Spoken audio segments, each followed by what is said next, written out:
Hello everyone, welcome to What If Rimuru Lost Everything and meet Chloe from DanMachi movie. Before we start, please go support StaciaPLE for writing that awesome fanfic. With his revival, Rimuru travels worldwide to search for survivors of his country. Nothing stopped him from giving up hope that his friends had somehow survived. After his desperate search, he found out that the Empire had eradicated his home. But after meeting Chloe, he had found a slight glimmer of hope. Or was it a trap? Chapter 1: Rimuru's Arrival. Rimuru had lost everything when the Empire attacked. His friends were probably dead by the time he got back up on his feet. But even so, he couldn't just do nothing and hide. He was desperate to find out if anyone was still alive. And so he gained powers to counter the Empire's brutal forces. By his will, Great Sage did everything it could to realize Rimuru's goals. It evolved into Raphael just to realize Rimuru's wish for a powerful body and skills. Rimuru's physical prowess rivaled Veldora's by the time Raphael was nearly complete. His magical count rose several notches when he evolved into a demon lord. After that, it was time to search for any survivors. He met Chloe and came to know of his people's fate. On her dying breath, Chloe told Rimuru what had happened.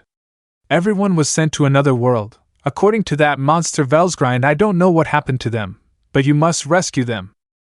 Did Veldora do this to you too? Rimuru looked at Chloe. No. I don't know. It was someone else. Rimuru was enraged. His friends and people were sent to another world of all places, and now Chloe was at death's door. Rimuru could only offer up one solution. According to Raphael, if Chloe's time warp skill was activated, it could erase this timeline and create a new one. As he was about to go with that option, Rimuru felt a chill behind his back. In a reflex, he absorbed Chloe's body into isolate, and prepared to slash at whatever was behind him. However, he was too slow to do so. Enjoy your stay in the other world, slime. Before he could see the enemy's face, he felt unimaginable pain as his vision fluctuates. The painful feeling like his soul was being torn apart lasted for 5 minutes. As his senses began to return to normal, he had never felt so angry before. God damn it! He stomped the ground as hard as he could, which caused it to crack and break. This also caused an incredibly powerful wind pressure that spread across a wide area. His voice was as loud as a dragon's due to his immense rage. The frustrated feeling isn't going anywhere anytime soon. His actions had attracted a horde of monsters he's never seen before. He looked at the monsters approaching him. Perfect. I'm feeling just a bit frustrated. He unsheathed his sword and launched himself toward the horde of uncanny-looking monsters. One by one, Rimuru slashed each monster once, and it split in half. It seemed like it would never end, so he tried to activate his skills to clear out the monsters. Only to realize that he couldn't activate any of them. Where did my skills go? It seems like they are sealed. They are inaccessible, master. I have been trying to release them for the past 5 minutes. But progress is not positive. Huh? That's just great. What do you mean they're sealed? Rimuru's intensity increased as his agitation grew. The dungeon's monsters could not hope to get close now. After the monsters eventually stopped swarming, Rimuru took this time to get his shit together. Raphael, if my skills have been sealed, how are you able to talk to me? It's because I was able to protect myself from the seal. Rimuru thought to himself, that's good news amongst the many bad. I'm grateful that you managed to protect yourself from it. If you were sealed as well, I don't know what I'd do. In any case, Rimuru was now essentially defenseless. His defensive skills were very little even after he evolved, since he focused on attack power. Now, he had to be careful even with the slightest attack. Or at least, that's what he thought. I am still very much functioning, so I will keep Master safe at all costs. Rimuru felt relieved. His most treasured companion was with him, so his anger somewhat subsided. But he couldn't afford to be careless, not one bit. His mind was cautiously observing his surroundings and analyzing what had just happened. Wait. If my skills are sealed, what happened to Chloe? Chloe is safe, master. I cannot access Beelzebub, but I can observe it. Chloe Aubert is safe and sound inside, stomach. That was a relief. After confirming other things, Rimuru finally faced the problem at hand. Where is he now?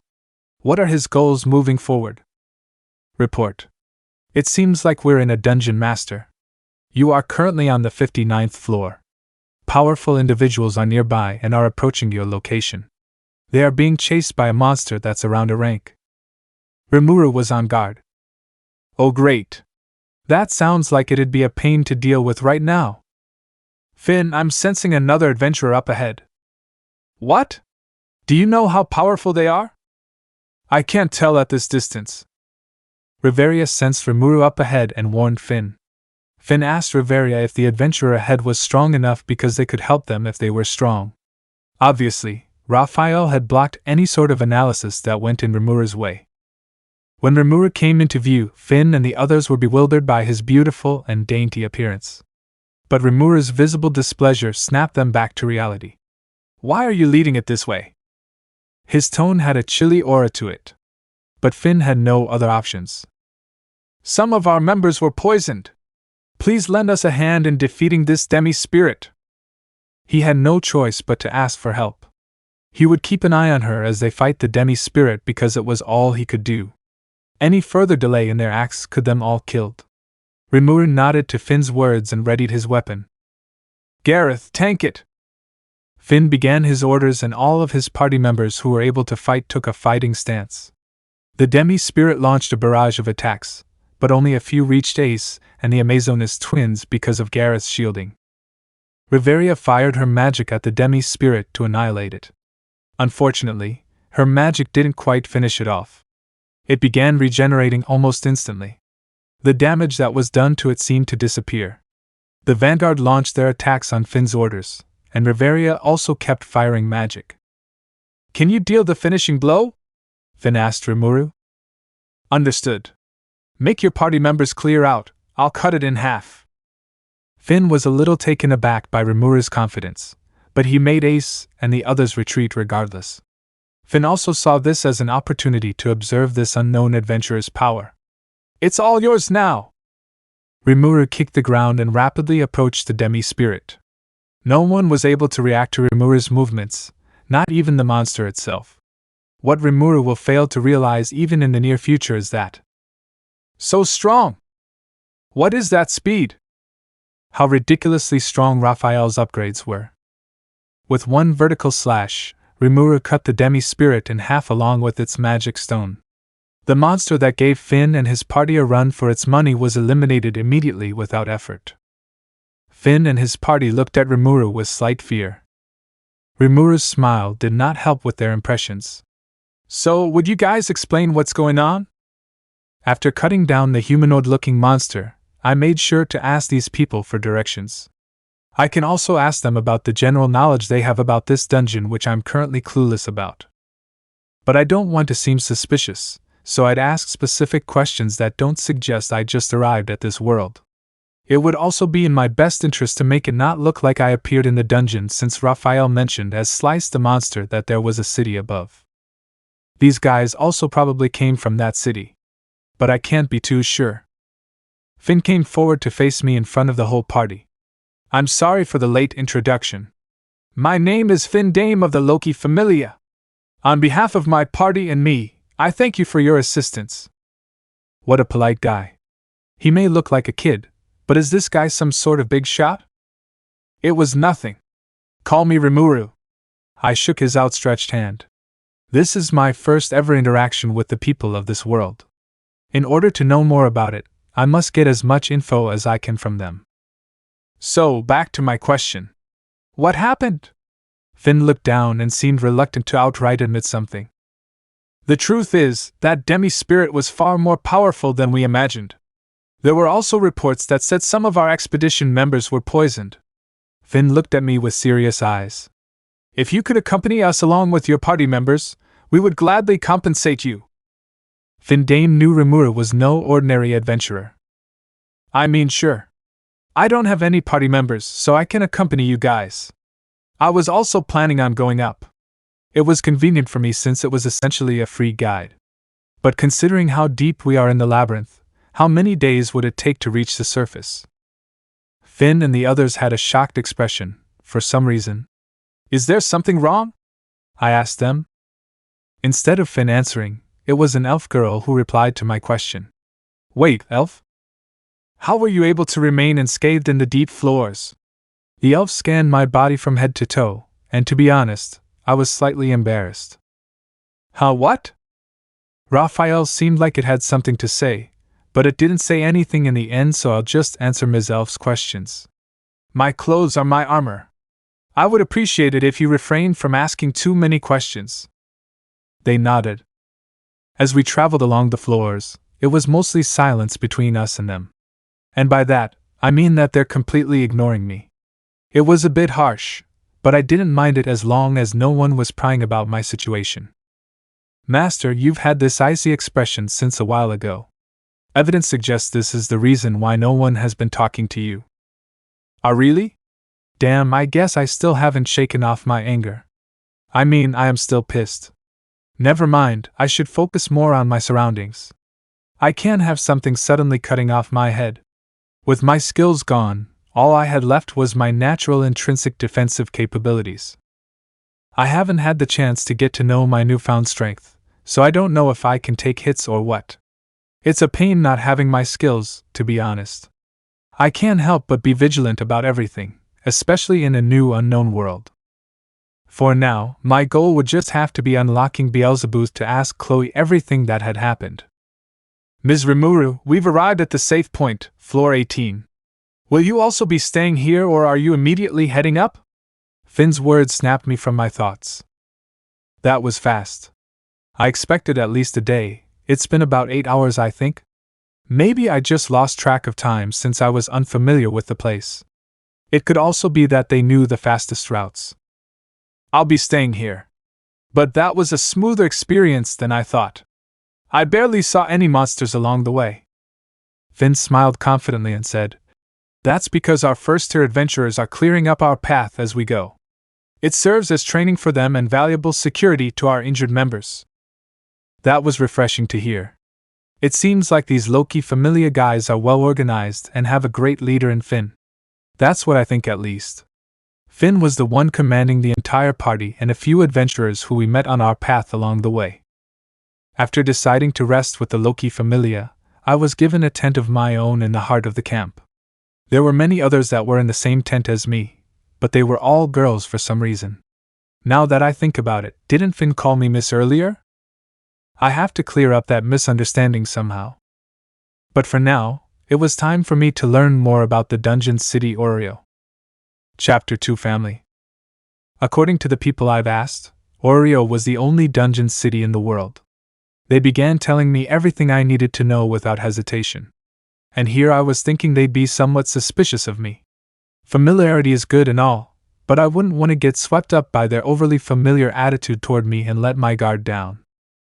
Especially the male adventurers, they always swarmed me as soon as they saw me outside the tent. It didn't take me long to figure out after seeing the looks on their faces. I should wear a mask.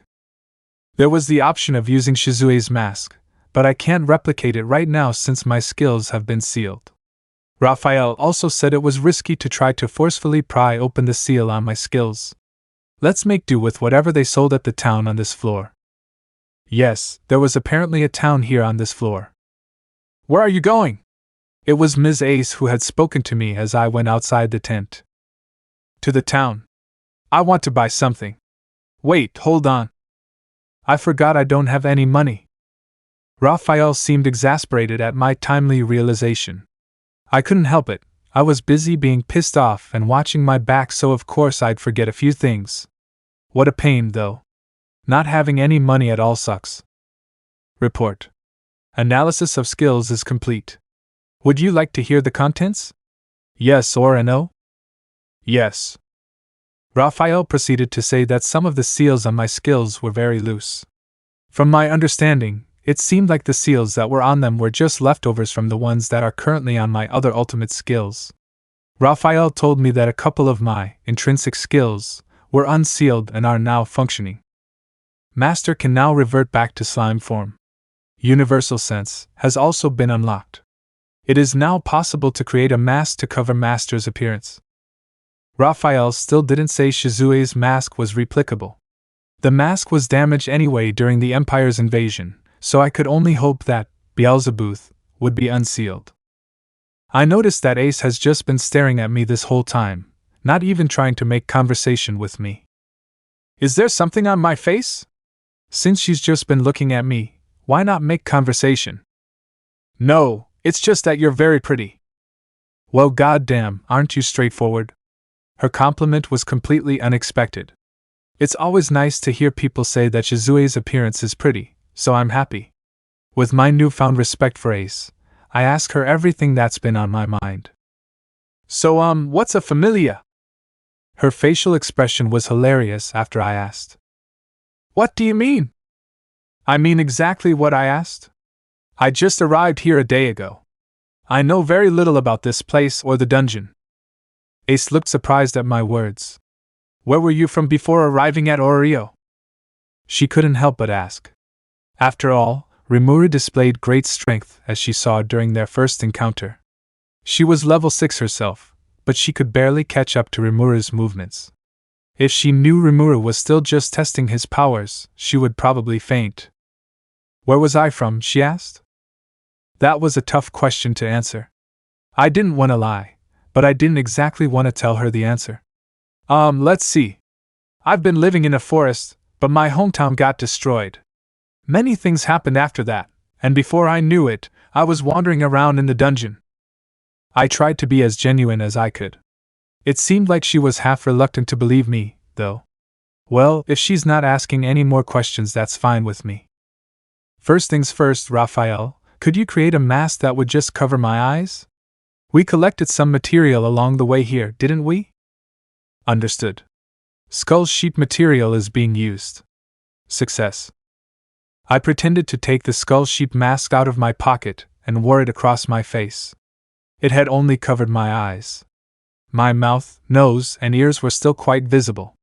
My bangs were over the mask instead of under, which gave off a rather unique impression. Using universal sense, I looked at myself and inwardly geeked out at my own appearance.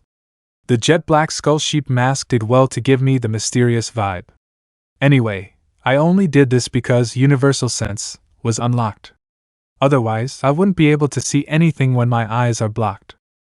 This way, no one would just stare at my face and forget to talk to me. I need them to talk to me so I can learn more information after all. Can you even see in that?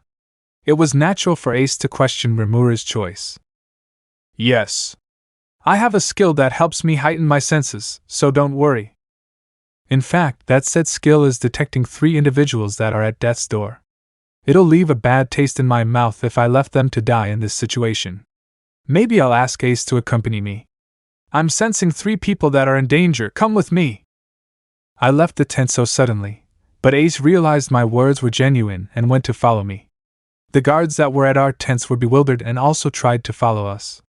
Ace was relatively fast, so the guards were quickly left behind. I'll brief you in. There are 2 people unconscious being carried by 1 boy.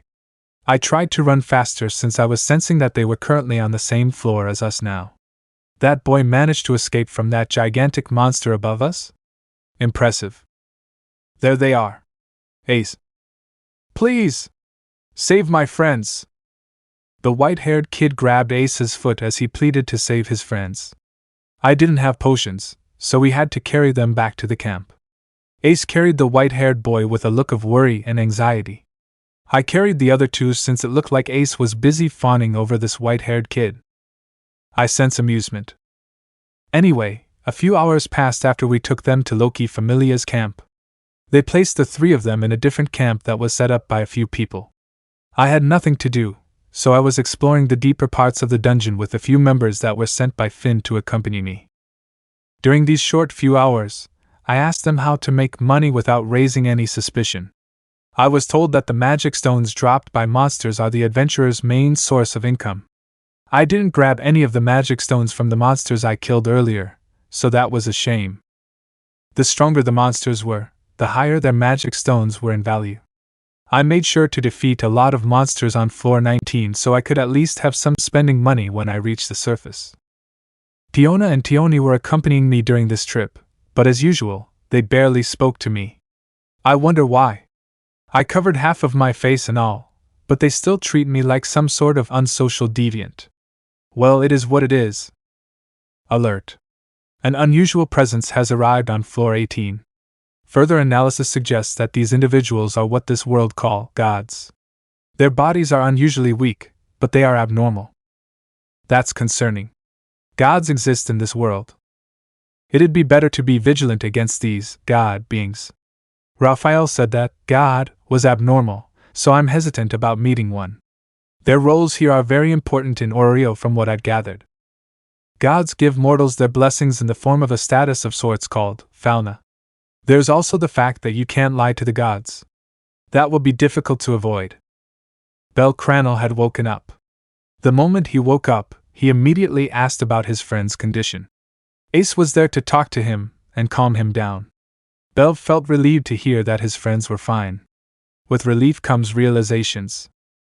Bel was flustered when he realized he was saved by Ace again. He almost immediately ran outside the tent. But it was rude to run away. Thank you for saving me and my friends, Ms. Ace. Ace seemed happy by his words. You're welcome. But it wasn't me who found you guys. At Ace's words, Bel Cranel looked confused. He asked Ace what had exactly happened, and so Ace explained. She told Bel that a different adventurer sensed them approaching, and she merely followed along. Where is that adventurer now? I also want to thank them. Bel was incredibly thankful, so he had to know. About that you'll have to wait for a while. She's currently hunting monsters down on the 19th floor. Bel felt anxious about it the more time passed. They say the more you delay something the harder it becomes. Welt and Lily woke up after a few hours. Bel and the other two felt happy that they survived the situation they were in. Bel explained what happened, and now all three were awaiting Rimuru's arrival to thank him. Night came and there was a commotion towards the exit of floor 18. Bel couldn't believe who it was when he first heard the voices. His goddess Hestia had come into the dungeon with a search party. A bunch of adventurers were there with her, and even Hermes was with them. With the newly added people, the camp became livelier. But soon, when Ryu and other first-tier adventurers glanced in a particular direction, everyone else followed suit. They wanted to see what it was that caught all the powerful adventurers' attention. What came was Rimuru with Tiona and Tioni in tow. Both were surprised by the immense amount of glances and stares directed their way. It's like we're very important people. Shut up! Tioni smacked Tiona before she could make a tasteless remark. Rimuru had the skull sheep mask on, so instead of excusing the aura of beauty, what was left was just his aura of importance. This was because of the remnants of his demon lord's haki. It was a naturally built-in function when he evolved into a demon lord, so he didn't even notice what kind of aura he was emitting. He was used to the stairs and merely sat down on a free seat. Findame and Riveria sat next to Rimuru almost immediately. Bel couldn't say a word due to the flow of events rapidly blitzing him. Fin spoke first. Ms. Rimuru, what did you do on the 19th floor? Rimuru responded casually. I beat up monsters so I can sell their magic stones. Fin laughed, thinking Rimuru was joking. Rimuru shrugged his shoulders. It's true. I haven't said much about myself, but I'm quite penniless at the moment. I just arrived at Oreo yesterday. Everyone was shocked to hear Rimuru's words except for Ace, who knew this just hours earlier. Fin was exasperated. Is that why I have no clue about this adventurer? I tried to find information about her all this time. Riveria was next to ask Rimuru a question. If you've just arrived yesterday, how are you so powerful? If you don't mind me asking. Her tone was neutral, and she didn't make it seem like she was prying into Rimuru's circumstances. That's because I've been desperately trying to become more powerful. My hometown was destroyed, you see. Rimuru seemed to look in the distance. It was very painful to hear the news of my hometown being destroyed while I was away. So she wasn't present when her hometown was attacked? Thought Riveria. It was probably not a good idea to pry anymore, so the personal questions stopped there. After that, the lively mood returned slowly. Belle saw this as an opportunity to approach Rimuru and thank him for saving them. Welf and Lily stood up as well and stood next to Belle on each side. Even Hestia joined in and stood next to Belle. They lowered their heads simultaneously. "Thank you very much for saving us!" Belle, Welf, and Lily spoke in unison. Rimuru was at a loss for words. He felt like their words were severely excessive. He merely just found them, then rescuing them from some undefeatable boss. Hestia spoke her words as well. "Thank you for saving my Belle. He's my only familia member, so thank you very much." Now even a genuine goddess was saying excessive words. Rimuru didn't panic, but he did stand up and made them all raise their heads. It truly was just finding them. Plus, Rimuru wasn't the one that healed them. "It's alright. I didn't do much. Besides, why did you guys come down here with a few people anyway?" Analysis. Individual Belle Cranel is level 2. Individual Welf Kratzo is level 1. Individual Lilaruka Arde is also level 1. To explore the floors until floor 18, one would require a force of 3 level 2s to safely traverse these areas. Belle and his party members looked grim. Welf responded to me instead of Belle. "We were on the receiving end of a pass parade." Rimuru knew what that meant. After seeing Rimuru's change of expression, a few adventurers stood up and bowed their heads behind Belle and his crew. Rimuru quickly connected the dots after looking at them back and forth. Welf had a nasty expression when he looked at them, and so did Lily. "Bastards, I won't forgive you even if you apologized," said Welf. "It's okay. When I thought about it, I think that I would have also made the same decision. If it came down to saving Welf and Lily, I would also commit the same thing." Belle looked at the adventurers behind them and had a look of understanding. It wasn't pity, nor was it resentment. Belle has genuinely forgiven them. This prompted a lot of adventurers to think of Belle as naive. But Rimuru found it commendable. Rimuru saw Belle as someone trustworthy. On the other hand, Welf and Lily looked at Belle and decided to trust and believe in their captain. Hestia looked at them and had a relieved and friendly smile. It looks like she also decided to trust Belle. Rimuru was in the middle of it all. "Goddess Hestia, did you say that Belle was your only member?" "Yes, why do you ask?" After a moment, Hestia began to realize Rimuru's intentions. Her heart was now beating in excitement. It increased to the point where her expression turned visibly surprised. "I currently don't have a familia, you see." Rimuru's words raised alarms amongst the adventurers. The Loki familia especially. Rimuru lowered his head in front of Hestia. "Will you let me join your familia, and let me fight alongside Belle?" Finn, Riveria, Gareth, Tioni, and Tiona were all perplexed and looked like they were hit by powerful lightning magic. Finn scratched his head uncontrollably. Riveria was speechless. Gareth's mouth was wide open from shock. Hermes, being a familia god himself, didn't want to miss out on this opportunity, and tried to interfere. "I'm a way better option than Hestia." Hestia hitch-slapped Hermes at lightning speed with intense ferocity. Hestia looked at Belle with the biggest smile. "Belle!" "Yes, Goddess Hestia." Obviously, Belle was also very pleased and excited with Rimuru's offer.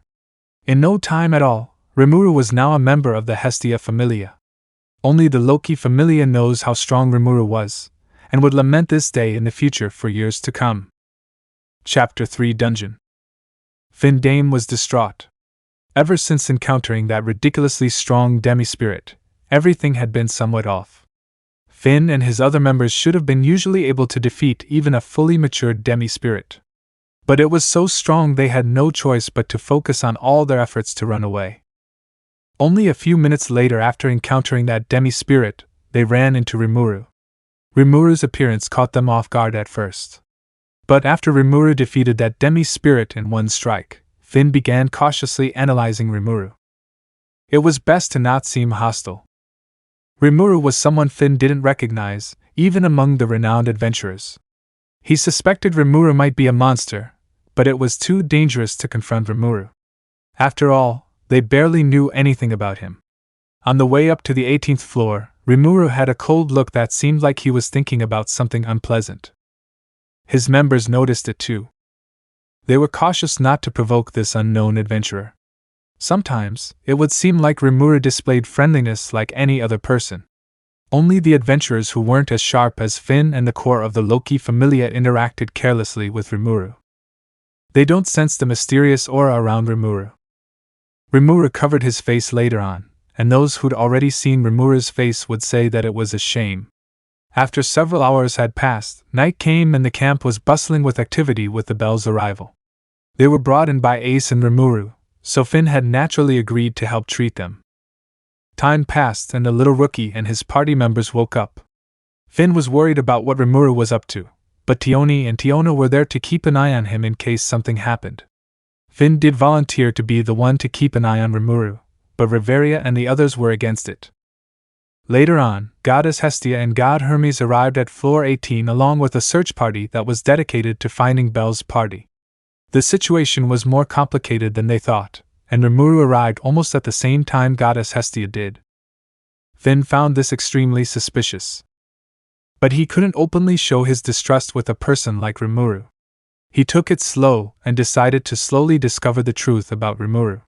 But there was one thing he never could have expected. Rimuru was without a familia. What? Confused and alarmed, Finn held his spear tightly. The core members of the Loki Familia were also subtly increasing their guards. Normally, you'd have to be in a familia to enter the dungeon and get an adventurer's license. Yet Rimuru is admitting to not having one. Absurd. You can't get in without an adventurer's license. To get an adventurer's license, you had to show your fauna to the guild staff. So the ones who weren't in familias and weren't blessed by gods could never enter the dungeon. Finn's mind came up with alarming conclusions, but they were all too ridiculous to believe. Rimuru might be a monster that spawned on the deep floors. Finn thought this was the most probable case considering how they met Rimuru. But there was something off about his deduction. Rimuru seemed entirely human from the way he interacted with Finn and the others. Plus, he couldn't sense the presence of a monster. What Finn did not realize was that Raphael had already taken every countermeasure possible. Suppressing Rimuru's magicules didn't pose any difficulty, and adjusting Rimuru's leaking aura was also done by it. Hestia was overjoyed when Rimuru offered to join. But Finn couldn't overlook this possible danger. Rimuru, how did you get in the dungeon? You need a familia to enter. Finn's eyes were serious and looked Rimuru dead in the eyes. Belle and Hestia looked at each other and had a look of realization. The other adventurers displayed curiosity, while others had the same reaction as Finn. Belle was confused by the surrounding adventurers. Ryu stood in front of Belle, facing Rimuru holding a knife in her hand. Asphi did the same for Hermes. Only Belle had a look of confusion. Hermes and Hestia's expressions were unreadable. Rimuru turned towards Finn. Can I exercise my right to remain silent? No. Finn blatantly denied Rimuru's request. Please just answer my question, Rimuru. Because half of Rimuru's face had been covered, Finn can't decipher what sort of expression Rimuru is expressing right now. All Finn felt was the sheer overwhelming aura Rimuru has. Nobody could move. It's not because they don't want to, but because they can't. It's like a boss monster was right before them. The lower-level adventurers began to feel fear. Finn recognized this situation. It can't be! Finn? What's wrong? Finn's widened eyes and loud tone alerted his familia. Riveria had a feeling Finn had come to a ridiculous conclusion once again. Are you a surviving member from the Zeus or Hera familia? The crowd of adventurers immediately shouted at Finn's ridiculous conclusion. One by one, each adventurer began to look at Rimuru with intense gazes. They scanned Rimuru's figure from head to toe without fail. Only the older adventurers from 15 years ago truly know the degree of Finn's words. When faced with this heavy question, Rimuru only maintained silence. Is that why you're in the dungeon? If it was the Zeus or Hera familia, I wouldn't doubt you guys still had connections with the guild. What are you plotting to do? Finn kept pushing, and it looks like it was working. Rimuru's mouth began to move. Their anticipation was immense, and the tense atmosphere made it unnecessarily uncomfortable. Rimuru looked at Finn directly in his eyes. I will not confirm nor deny anything you say to me. But Rimuru turned towards Hestia and gave a slight bow. What do you think about this, Goddess Hestia? And I would also appreciate your opinion, God Hermes.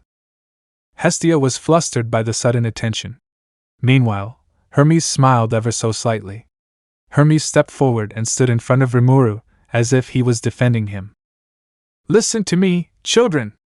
I do not know how this child of yours went inside the labyrinth without an adventurer's license. But, are you really going to point your fingers toward your own kin?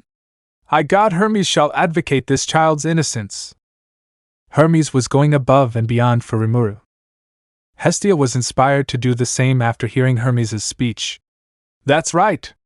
I don't see why this child deserves all this hostility. I don't sense any hostility from Rimuru, so she can't be planning anything bad. The Loki Familia couldn't believe it entirely. But two gods were protecting Rimuru's innocence. Most of the adventurers had put down their weapons. However, Finn and the Loki Familia's core adventurers still had some doubts. Hermes added one last push. Even if Rimuru were from the Zeus or Hera Familia, only the gods from those two familias were banished and left. There is no rule about their children returning to Oreo. As a god, Hermes' opinions were heavy. Even Finn could not ignore it. Once Finn began to accept it, the rest of his familia members followed suit. Finn did apologize for his actions, but he still offered to keep a close eye on Rimuru until they got back to the surface. His reasoning was, "It's my way of apologizing. I will give my word to the guild that you are not a threat. I'm confident my word has some weight in it at least." And with that, the tumultuous night was nearing its end. With that out of the way, let me give you my blessing now, Rimuru. Follow me. Hestia was extremely excited to give Rimuru her blessing and find out what Rimuru's status looked like. It was temporarily held back because of the sudden commotion. Rimuru had to take his shirt off for Hestia to apply the blessing. Let's see, I'll start now. Don't move an inch!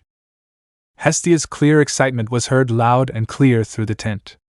Some of the male adventurers got closer and tried to listen in, but the female adventurers stepped in and drove them away. Belle and Welf had the excuse of guarding the tent. Belle was Hestia's former only member, and Welf was Belle's party member. Some of the male adventurers looked at Belle and Welf with jealousy and hate. Hermes looked at the rowdy crowd and laughed. Are you sure about this, Lord Hermes? Are you not gonna ask Rimuru to join us? Asfi, his ace adventurer and captain of his familia, approached him about Rimuru. Hermes smiled wryly. I've already gained the biggest favor from Rimuru. With that alone, I'm quite satisfied with how things turned out. Asfi was confused as ever. She could not figure out what her god was thinking or scheming. Do you mind explaining? Hermes looked at the tent Rimuru was in. It's simple. Belle will now face even greater challenges and danger alongside Rimuru. I want to see if he's truly worthy of becoming a true hero, the one that Oreo desperately needs. And most important of all, this seemed like the most amusing option I could ever wish for. So that was your real goal. Seconds later, Hermes' intuition proves right again. What? Hestia's screams reverberated throughout the entire camp. Belle and Welf opened the tent to see what was wrong. When they opened the tent, what they saw was a shirtless Rimuru with Lily and Hestia right beside him. But of course, with Rimuru's appearance, things were about to get dicey. Pervets! Get out! Lily screamed at the boys, mainly Welf, to shove their asses away from the tent. Hestia couldn't believe what she was seeing. Unbelievably, Rimuru was extremely powerful. His stats were ridiculously high. She didn't know if it was alright to share this information at this moment, since a lot of adventurers could possibly be listening in. Rimuru level 7. Strength, SSS 1690 Endurance, SS 1235 Dexterity, S 1090 Agility, SS 1299 Magic, SSS 1973 Hunter, B. Mage S. Abnormal Resistance, a Magic Resistance, A. Chain Attack, B. Emperor's Haki, S. Hestia couldn't believe what she was seeing. Not only does she now have a level 7, Hestia now possibly has the most powerful adventurer in Oreo right now. Instead of doubt and suspicion, Hestia only felt incredible happiness and glee. She had now essentially become an influential goddess. but even more so than any of that. She was excited and happy for Belle now that he'd gotten a strong and reliable companion. She had dreamed of having Belle fight alongside his own Familia, and now it was coming true. After the ritual was done, Hestia stormed out of the tent and began to brag. Although, she would later come to regret doing this act later. On the deepest floors of the dungeon, a small portal opened up and 3 people appeared from it. Their malicious and powerful killing intent warded away any monster that came close. They were demons sent from the Cardinal World to hunt down Rimuru. Be careful. Our powers are sealed for some reason, a white-haired demoness implied. I know! It's annoying! How do I get it off? The yellow-haired demoness complained. Ugh, stop shouting. What do we do now? The violet-haired demoness asked. The one in the lead was the white-haired demoness. Based on what we were told, it seems like our prey is in this world somewhere. A place called Oreo is the most likely place our prey would be in. The yellow-haired demoness shouted. All right. Let's go fight it right away. Now, let's not be too hasty, okay? We've got time. Besides, let's go sightseeing first before we dine in on our prey. Danger, death, and suffering screamed from these 3 individuals. They would ravage the dungeon's deepest floors and deprave it of any life. The dungeon sensed these 3 demonesses' presence, and summoned the most atrocious kinds of monsters it could. Only for those monsters, these 3 were abnormally strong. They were too strong. The dungeon would later on scream and beg for mercy in the form of stronger monsters, even on the higher floors. Irregular events would happen, and soon, the entirety of Oreo would be flipped upside down. Chapter 4 Blonde Adventurer. The day after Rimuru joined Hestia's Familia. The Loki Familia was about to return to the surface as their medicine had arrived. Bet was the one they asked to fetch medicine since he was the fastest one. But of course, seeing Belle and Rimuru, Bet knew something was fishy. Finn laughed heartily and explained. What the hell? You mean this chick is level 7? Bet couldn't help but scream. He looked back and forth between Finn and Rimuru. Well, I guess it's not that far off the mark. Finn's veins popped. What do you mean? Bet ignored Finn's dangerously intimidating words and approached Belle and Rimuru. He took one look at Belle and decided to ignore him. When he turned to look at Rimuru, he also felt the same thing. He couldn't understand why Rimuru was a level 7 adventurer. Spar with me.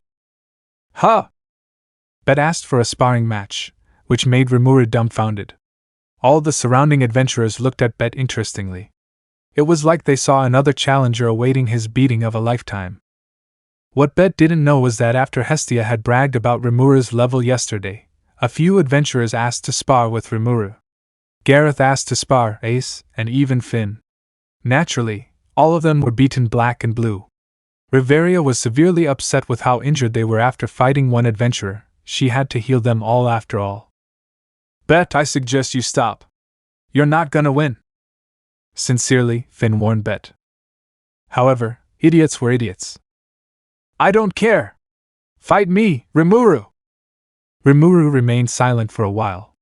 All the other adventurers remained on edge waiting for Rimuru's response. I'll do it, but I'm not responsible for what happens to you, okay? Rimuru distanced himself from Bet and took a casual stance. Before the match started, Ryu approached Rimuru and handed him what looked like a wooden sword. Rimuru's expression suggested he was quite pleased with the situation. Gareth squinted his eyes at Rimuru's friendly expression toward Ryu. Does she like elves? Riveria.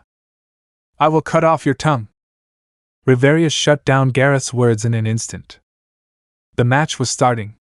Bet looked ready to pummel down his opponent. Rimuru was swinging his sword around seemingly to test it out. Are you ready? Asked Rimuru. Yeah, let's go, replied Bet. In an instant, Bet kicked the ground, and dust scattered where he stood. His movement was incredibly fast. Belle himself couldn't follow Bet's movements at all. Only the mid-tier adventurers and first-tier adventurers could see Bet's movement. Even then, as a level 6, Bet was also pretty strong. Combined with his speed and strength, his attacks could knock out a level 5 adventurer in a few hits. Rimuru stood still. He didn't show any signs of reacting at all. Crazy bastard! I'm not gonna hold back. Bet's fist connected, but he didn't feel like Rimuru had moved from his spot. Rather, Bet felt like he punched an indestructible wall. The dust cleared up and everyone could see. Bet's fist was stopped by Rimuru's palm. Bet's instincts were telling him to jump back as far as he could. He dashed. His body felt an immense force before he could see what hit him. Rimuru's kick launched Bet a good 50 meters away. The Loki Familia members who challenged Rimuru looked at Bet right where they stood, and some laughed. He never listens. Riveria, heal him for me. Gareth, I hope you don't mind carrying Bet for a short while. Finn issued out orders like it was a natural occurrence. They were already used to this scenery after all. Rimuru looked exasperated at how they were treating Bet. I'm impressed they're not complaining at all to me. I expected them to say to hold back. Hey Rimuru, we're going to take a bath. Are you coming with us? Hestia came running behind Rimuru. A bath? So suddenly? And wait, I don't think I've cleared up their misunderstanding about me. Rimuru never really did clear up the misunderstanding since yesterday had been so eventful. Hestia had the look of expectation, and all the other girls were saying they wanted to bathe too one by one. This is bad, thought Rimuru. I'm a guy, so I'll have to refuse. The surrounding adventurers went silent. Hestia blinked her eyes 10 times, and even after doing a double take, Hestia still wasn't sure of what she'd heard. Sorry, I think my ears were playing a trick on me. Come again? I'm a guy, so I can't take a bath with you girls. What? So I wasn't hearing things? Hestia screamed so loud even the people inside the tents could hear her. A bunch of similar reactions quickly plagued the entire camp. They were saying things like Rimuru was lying, and that this couldn't be true. We've seen your face, Rimuru. How can you be a guy with that kind of beauty? Finn expressed his shock. Hestia became suspicious. Come to think of it, I haven't seen your face. You've been wearing that cloth over your face ever since I met you. As your goddess, I demand you to take it off. As per Hestia's demands, Rimuru took off the skull sheep mask. Countless stares directly aimed at Rimuru's face. They analyzed his face, and all of them never could have thought Rimuru was a guy. No, some never accepted his words, to begin with. This is a lie, you're not a guy with that face. I'll never allow it. Arg, this is frustrating to even think about. Hestia scratched her head in confusion. She was a god, and no mortal could lie to a god. Rimuru hurriedly put the mask back on. Lily, do you mind helping me move Goddess Hestia? She said she wanted to take a bath, so I was hoping you could accompany her. Lily, who was watching the whole spectacle, reluctantly agreed. Oh, okay. Will you be with Master Bell and Master Welf? Rimuru nodded. Lily proceeded to guide Hestia to a nearby lake. A bunch of other girls came with them, but that wasn't Rimuru's business. After waiting around for a while, Rimuru noticed Hermes approaching Bell and whispering something in his ear. Suspicious, what is that god up to? Before Rimuru could begin trailing them, Finn approached Rimuru to inform him of their departure later. Rimuru, we're heading up to the surface a little earlier than planned. Most of our members are healed up, so we'll prioritize you getting your adventurer's license. With someone of your caliber, you can head back down here within an hour or two. Rimuru thought about it and agreed. Okay. Thanks in advance. Findame smiled. It's not a problem. We owe you this much. After an eventful afternoon, it was time to go to the surface with the Loki Familia. Belle went with us near the exit and sent us off with a smile. I didn't see well for the past few hours, but Lily seemed to be arguing with Goddess Hestia. After reaching the surface, Rimuru had a feeling of excitement well up within his heart. It's so crowded. Well, Orio is quite busy every day. Especially in the guild. A lot of adventurers sell their stuff around these hours. Finn said something logical, but no matter how I look at it, these adventurers are looking our way. Presumably, they're most likely here for. It's the Loki Familia. Findame and the Sword Princess have come back from their expedition. Multiple adventurers cheered and the place immediately became rowdy. I was right. They're here for the Loki Familia. I'd gathered this from how Belle and the others treated Finn and Ace, but are they celebrities? Is that a thing here? Ignore them. They're mostly from our familia. They always like to get a little loud. Anyway, let's have your adventurer's license made. Vindame laughed it off and went to the counter. He spoke a few words with what seemed like a guild employee and gestured for me to come over. I've said my piece, all you need to do now is follow their instructions. I'll be taking my leave now, see you next time, Rimuru. Finn's attitude towards me has changed a lot drastically since Hermes spoke up for me. I don't know why, but it's something I'm very grateful for. I won't question his change in attitude, nor will I want to know why. For now, let's do what Finn said. So what do I do from here? The guild employee who had a funny expression jolted in surprise when I called her out. Excuse me, Finn told me to follow your instructions, so… Yes. Follow me to this room. We'll be assessing your abilities and stats there. Please, wait a moment while I get a more suitable staff for you. The shaky girl bowed her head quite elaborately, and ran somewhere after leaving me in this confined room. I almost feel like I've been imprisoned somehow, waiting for the police or an interrogator to enter. After waiting for what seemed like an hour, a brown-haired elf lady came into the room. We're terribly sorry for making you wait. I needed to do some preparations. She might be beautiful, but her attitude seemed no different from the girl's earlier. Oh well, I want to hurry this up. Is the process going to be long? Well, I was informed that you were a returning first-tier adventurer. So yes, the process will take a while depending on certain circumstances. The elf lady pulled out pieces of paper and started asking me questions. First off, how did you lose your adventurer's license? Allow me. Raphael laid out a response that seemed functional. Raphael clutched when I didn't even ask. The best partner I could have, honestly. My previous familia disbanded and was exiled from Oreo. The elf lady nodded and noted down my words. Second question. Are you able to disclose information on your past familia? No. My fast response didn't shock her. Rather, it seemed like she was expecting it from the way she asked the question itself. Quite amusing if you asked me. Third question. What made you come back to Oreo? I didn't come here of my own free will. Somebody forced me to. Even I don't know who, so don't expect me to be able to answer questions related to that. She noted down my words and stood up from her table. Thank you for your answers. I'll assess your abilities now. Do you mind taking off your shirt? I replied it was okay and took off my shirt and showed her my back. She seemed to take a while to assess my stats, but she started panicking. Her expressions turned blue and purple a multitude of times. Either way, this was incredibly funny from my point of view. Is something wrong? Eek. No, nothing's wrong. Why, you're very strong, Ms. Rimuru. I'm a guy. I'm Mr. Rimuru then. Her world seemed to start falling apart. I couldn't help but tease her. This was an extremely rare view that blessed my eyes. There's no way I'm not savoring this moment of a beautiful elf lady panicking. My non-existent spine suddenly told me I should stop this cruelty.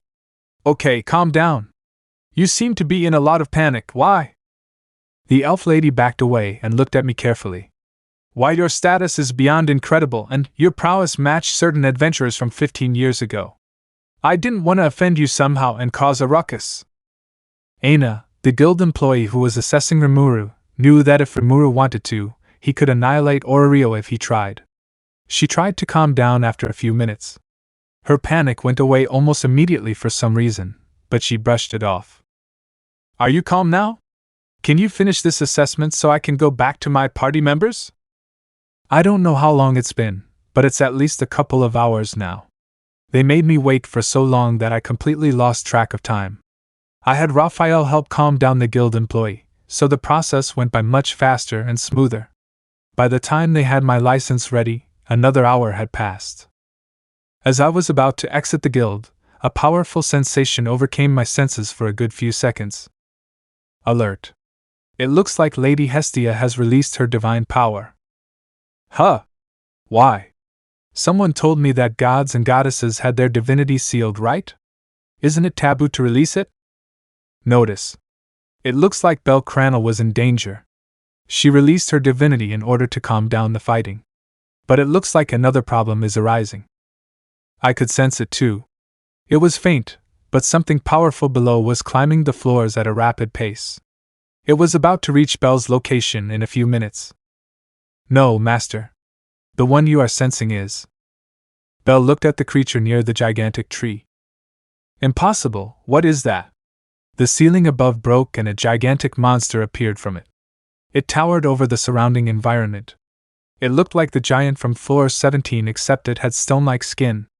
Every adventurer at that moment knew something catastrophic was about to happen. Run for it! Those who snapped out of it quickly realized there was no beating the monster that appeared.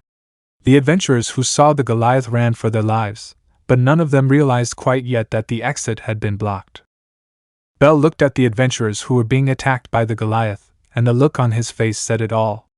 Ryu. Are you really going to help them with this party? Ryu emphasized her words. Belle's expression was unchanging. He looked at his party members and knew what he had to do. Yes. We will go save them. Ryu sighed. You're a failure as a leader. A smile slowly appeared on her face. But you didn't make the wrong decision. Ryu advanced and headed toward the Goliath. Chigusa, take care of our goddess everybody, let's go! As soon as their wills became one, they headed out into the battlefield. Hestia had a very bad feeling, and it got stronger by the minute. She could only believe in them to prevail. Or at the very least, stall for enough time until Rimuru came back. However. What? Every single adventurer present on that floor definitely saw it. It was for a fraction of a second, but the Goliath flew high up onto the floor's ceiling.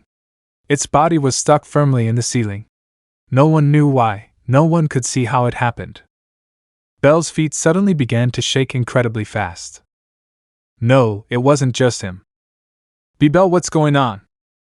Welf looked at Belle, and Belle looked at Welf. Both noticed how they were uncontrollably shaking. Their feet didn't follow their orders. Belle saw Ryu in the distance. He noticed that she'd begun running toward them. Run! Something else appeared. Before Ryu could finish her sentence, she was sent flying in the direction she was heading. Her unconscious body flew by Belle and the others so fast they could barely see it. Belle knew he was in extreme danger now. But they couldn't run. Their feet were too paralyzed to move. None of them had the ability to even move a single inch. What happened next surely would have scarred any other adventurer for life. A blonde-haired girl appeared from where Ryu was originally at. Her fists stretched out as if she just punched someone. Her eyes looked deadly, and one glance at her instilled fear in them. Ha ha ha ha ha! This is amazing! Who knew there'd be this many of you up here? Her words carried fear all throughout the floor. She slowly walked towards Belle and the others. Tell me, have you seen a slime around here? Oh, wait, no.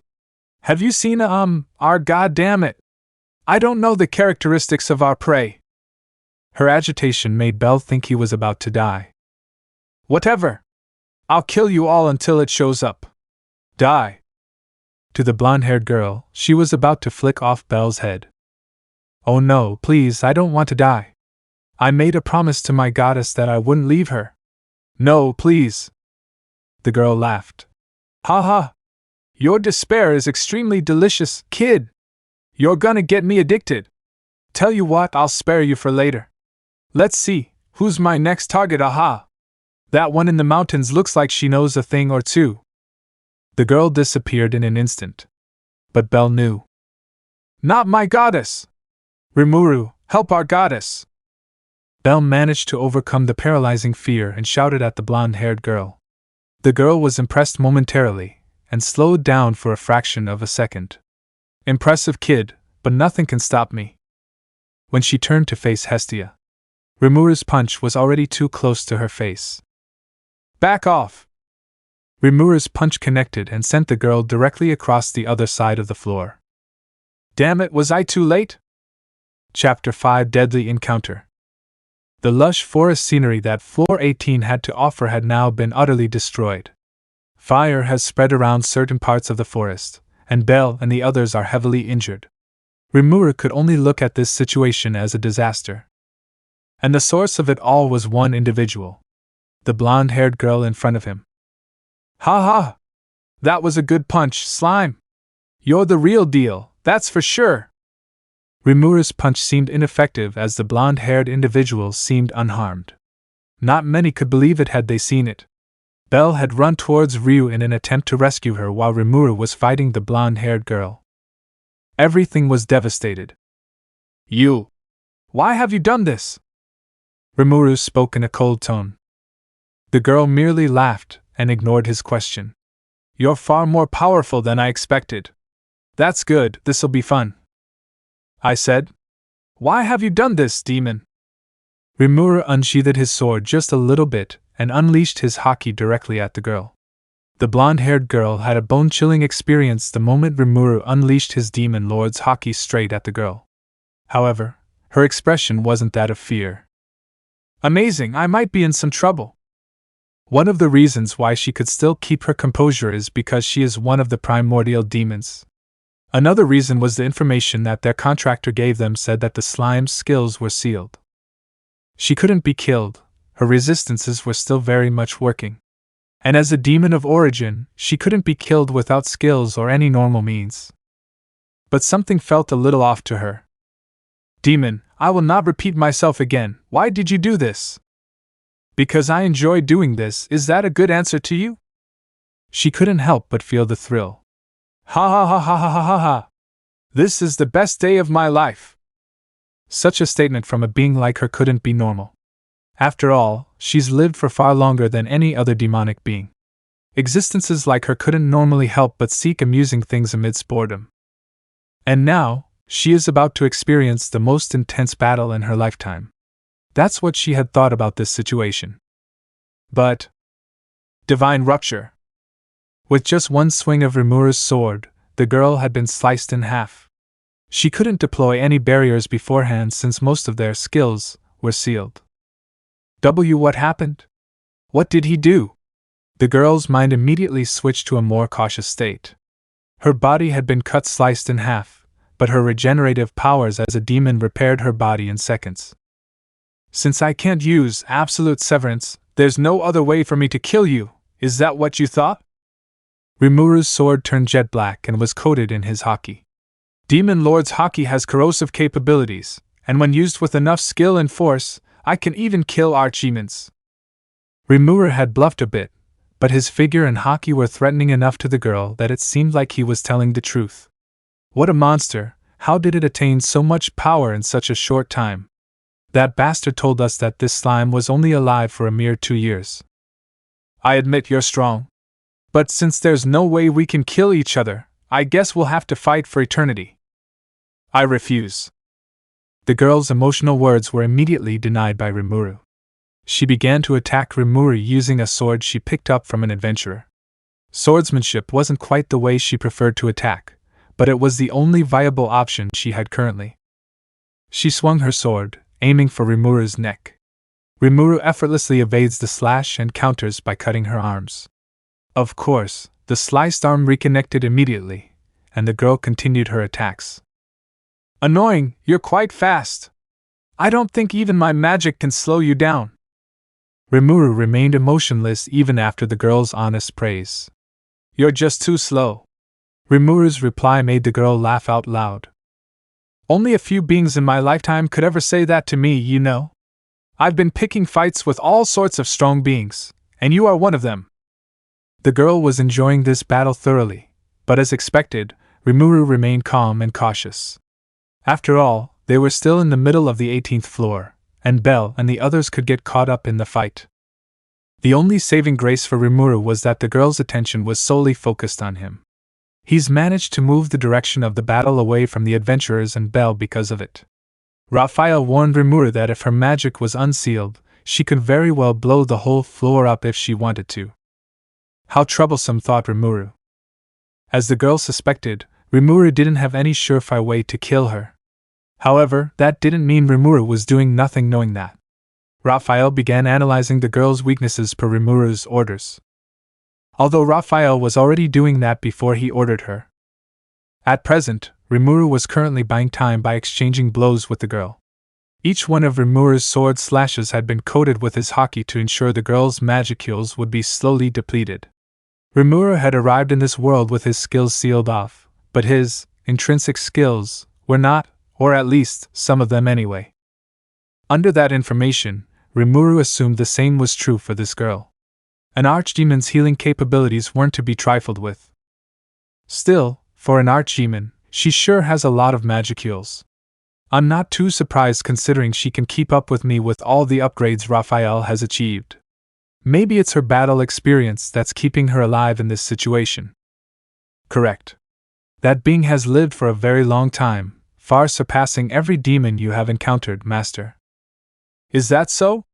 Well, I suppose she's quite powerful with her magic.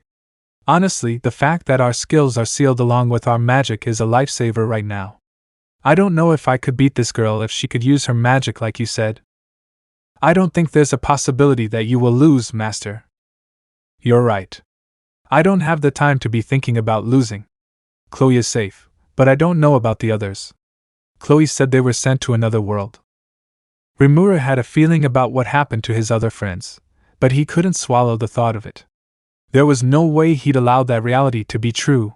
That's what his new powers are for. Master, the analysis is complete. Infinite Prison has been acquired. Checkmate. Rimuru's composure during this battle wasn't just because the demon couldn't use magic nor had any way to effectively kill him, but rather, it's about time we end this, demon. Huh? I'm not done having fun yet, slime. Because he knew he'd win. Infinite Prison, do you know of it? Rimuru finally showed a glimpse of emotion. The girl was confused. Her reaction was fatal. She shouldn't have shown confusion, but instead caution. Impossible, our skills needed to be sealed according to that bastard. That also includes you, slime. She was correct. Rimuru's existing skills were sealed. But does that also apply to newly acquired skills? Rimuru's theory and hunch had been proven correct. What the? I'm sure you're confused, but you're gonna have to stay there like a good obedient demon. I'm gonna make sure I get every ounce of information out of you. Before she knew what was happening, she was entrapped inside a magical fortress that kept even the storm dragon Veldora caged for 300 years. With her skills being sealed, and her magic ultimately also being unavailable, there was no escape for her. Truly, a deadly encounter. Chapter 6: The Three Demonesses. To explain how Raphael was able to recreate Infinite Prison, think of the seals placed on the skills as locks that didn't come with keys. Just figuring out how to find the keys seemed impossible. But Raphael's computing ability far surpassed trifling things such as the unknown. The loosely sealed, extra skills had locks that were loose, pretty self-explanatory. Anyone with the right tools could lockpick such locks. Now on to Infinite Prison. Skill data isn't something that can be locked because it is stored in one's consciousness, in this case, Raphael's. The data of Infinite Prison has always been there since Raphael's time as Great Sage, so recreating it was always possible. With the data from skills I gained through the monsters here in the dungeon, Raphael found enough structure to formulate Infinite Prison. Raphael mentioned something like the possibility of a new ultimate skill was near, but I just brushed it aside as a joke. After all, I'm still in the middle of interrogating a wild demon here. Are you going to keep being silent? I'm not very patient, you know. And what? Are you gonna kill me? I'd like to see you try. I probably had the most annoyed face right now. Obnoxious and arrogant, she was just like a little kid. But I'm not one to lose when it comes to dealing with childish behavior. I know you're upset, but if you behave and cooperate, I'm gonna let you out, promise. I offered the brightest smile and friendliest attitude. Don't give me that look, I do my best to keep my promises, you know. This blondie just plans on being quiet forever, huh? Well, it's her loss. I truly was gonna let her go after I moved her to floor 100 or somewhere far away. Oh well. I shrugged my shoulders and walked away. But first I need to hide you, don't I? In response to my words, the yellow-haired girl smiled and said, They're here. I raised my eyebrows in confusion. Huh? Warning! 2 more archdemons are approaching your location at a rapid pace, Master. Oh shit, are you for real? 2 more of these are coming? This is starting to turn into a real shithole. How far away are they? Approximately 50 meters. That close? I can't see them. Where are they? Don't tell me they're right below me. A super-scale earth magic spell is about to be cast below you. I suggest you move from that spot, Master. At Raphael's word, I jumped back as far as I could to avoid getting caught up in whatever attack they were attempting. In a few seconds, a gigantic hole was created where I stood. Ridiculous, they carved such a hole using magic. Wait, magic? It is likely they acquired the skills from monsters in these dungeons. But the probability of a skill holding this much power from the floors we've been in so far is 3.14%. The thought of having to fight 2 other archdemons made me want to complain to someone. But alas, they're probably after me, so if I go to anyone, chances are they're gonna end up 6 feet under. I wonder how Belle and the others are doing. Well, what do we have here? He got you good, didn't he, John? Ha ha ha ha ha. That's what you deserve for not listening to our advice, John. A white-haired woman and a purple-haired little kid gave the blonde one a barrage of insults. I'm guessing they're colleagues, and they all seem human. I wonder how much more monstrous these 2 newcomers are going to be. How touching, are you 2 here to rescue that girl? I spoke first. She got herself in this position, it's her fault, so we're not gonna help her out. At least, not until we get rid of you. Exactly. John messed up, that's all. It wouldn't be surprising if she got killed. Though, if that did happen, we would have had to think differently about you. The white-haired lady had a composed air to her. She wasn't likely gonna fall for any mind tricks or petty talk. As for the purple-haired girl, she seems energetic. Her cute act and demeanor remind me of the ideal little sister. Well, whatever. I think this is gonna go horrible if I don't handle this properly. Demons who regain some magic, not to mention demons of their caliber, this is gonna be one tough fight. I point my hockey-coated sword towards the 2 demons, signaling the beginning of the fight. Bring it on. Fierce swordsmanship versus instantaneous magic casting. That's what this fight was at its core. If you observe the details, Rimuru's swordsmanship and sword itself were out of this world. His style of sword was Hakuro's style, and his sword was made out of metal that didn't exist in this world. Not to mention the hockey he coats it in, giving it extremely dangerous properties. But even with all of that, Rimuru cannot fully defeat the existence of these primordial demons. Merely damaging their physical bodies, which could be healed, was just a wasted effort. He had to attack their astral bodies as well.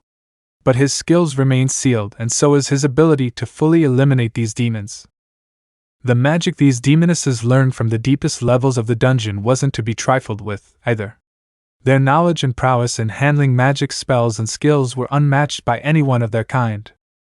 If you just keep on defending yourself, you won't be able to win, you know? The purple-haired girl taunted Rimuru as she fired a dozen spells in a row.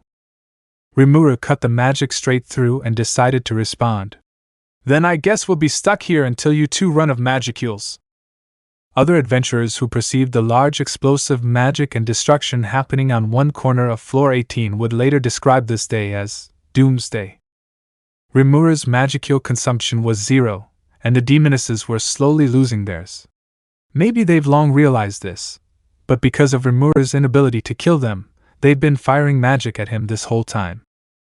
Magic seems like a pointless attack. These new spells don't seem like they're doing well against this monstrosity.